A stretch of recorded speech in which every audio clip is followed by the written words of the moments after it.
मध्य प्रदेश के आकांक्षी विकासखंड बजाग में सामूहिक विवाह सम्मेलन के दौरान प्रशासन की एक अनूठी पहल देखने को मिली, जहां विवाह समारोह के साथ साथ स्वजनगणना अभियान को भी जोड़ा गया। कलेक्टर अंजू पवन भदौरिया के निर्देशन और एसडीएम रामबाबू देवांगन के मार्गदर्शन में आयोजित इस कार्यक्रम में 200 जोड़े परिणय सूत्र में बंधे।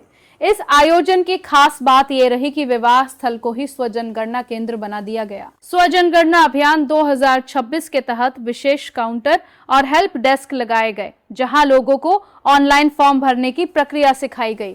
कार्यक्रम में नवविवाहित जोड़ों के साथ उनके परिजनों ने भी मौके पर ही स्वजनगणना फॉर्म भरे। शिक्षकों और कर्मचारियों ने ग्रामीणों को तकनीकी सहायता प्रदान कर जागरूक किया।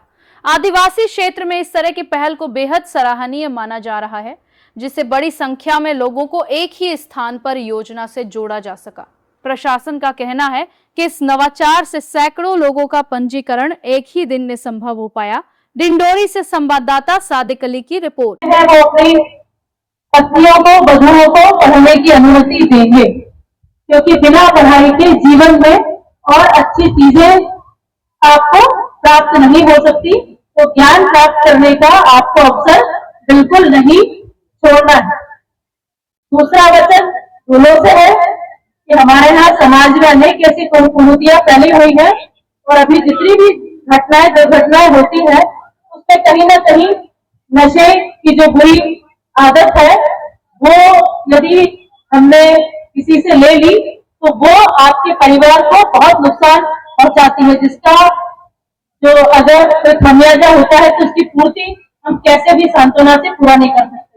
तो आपको ये याद रखना है कि अब आप जब काम करके अपने घर लौटेंगे तो कोई आपका इंतजार कर रहा है। तो नशे से आपको दूरी रखना है, ये दूसरा वचन।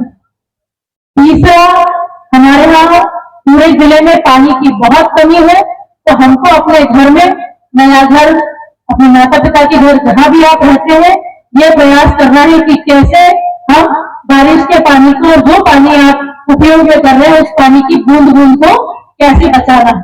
तो अपने घर में, नए घर में एक तुलसी का पौधा लगाएंगे, ये है चौथा वचन। और पांचवा है कि पानी बचाने के लिए एक रिचार्ज पिट या सोक पिट बनाएंगे, जिससे बारिश का पानी आप रोक सके। छठवीं चीज है कि आप अपने माता पिता का भरपूर सम्मान करेंगे, दोनों तरफ से, चाहे वो दूल्हे के माता पिता हो चाहे दूल्हे के माता पिता हो। अपने बड़े बुजुर्गों का बहुत सम्मान करना है। हमारी सनातन परंपरा में, हमारे रीति रिवाज में ये एक महत्वपूर्ण चीज है कि हमारे संस्कार कैसे हैं कि हम अपने बड़े बुजुर्गों का सम्मान करते हैं। तो ये भी आपको करना है। और अंत में एक प्रशासन की तरफ से आपको अपनी आईडी या सरकार की जिन भी योजनाओं का लाभ लेना है, पारदर्शी तरीके से अपनी आईडी अलग कराएं।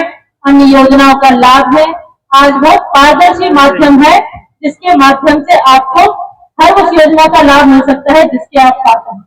तो इन सब 7 जो बिंदु, 7 वचन मैंने आपको बताए,